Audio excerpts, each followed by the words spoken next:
तुझ्या माझ्या संततीमध्ये निरंतर साक्षी असो.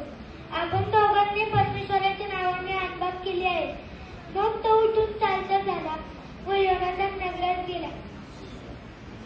गोष्ट बाबेलचा बुरुज. त्या नगराचे नाव बाबेल असे पडले कारण त्या ठिकाणी परमेश्वराने सर्व भाषेचा घोटाळा करून त्यांना सर्व पृथ्वीच्या पाठीवर पांघविले. परमेश्वराच्या भय हा ज्ञानाचा प्रारंभ होय, पण मूर्ख लोक ज्ञान व शिक्षण तुच्छ मानितात. आमेन.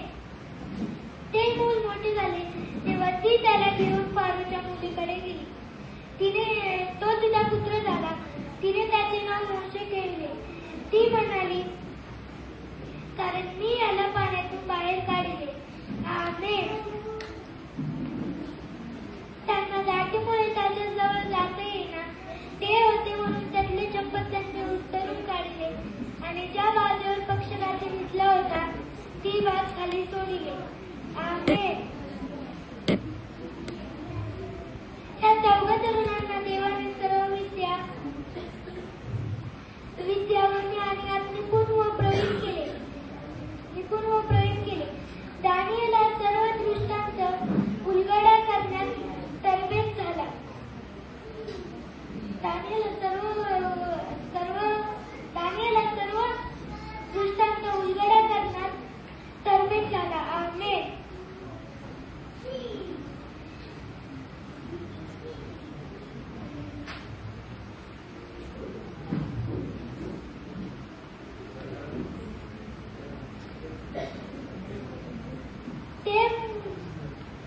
शमूएल वाढत गेला आणि परमेश्वर त्याच्यासह असे आणि त्याने त्याचे कोणतेही वचन वाया जाऊ दिले नाही.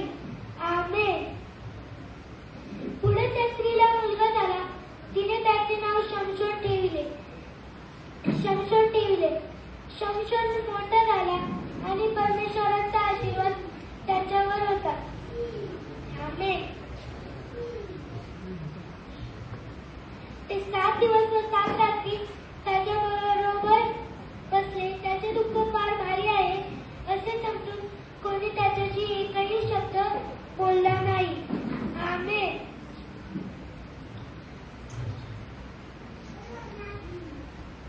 मृदू उत्तराने कोपाचे निवारण होते, कठोर शब्दाने क्रोध उत्तेजित होतो.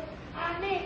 ज्याला ज्ञान प्रिय, ज्याला शिक्षण प्रिय, पण जो वाग्दंड तुच्छ लिखितो तो पशुतुल्य होय.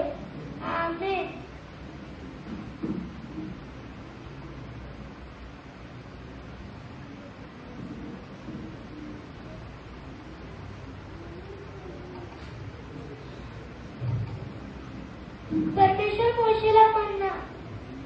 परमेश्वराने मोशेला म्हटले, पहा मी तुमच्यासाठी आकाशातून अन्नवृष्टी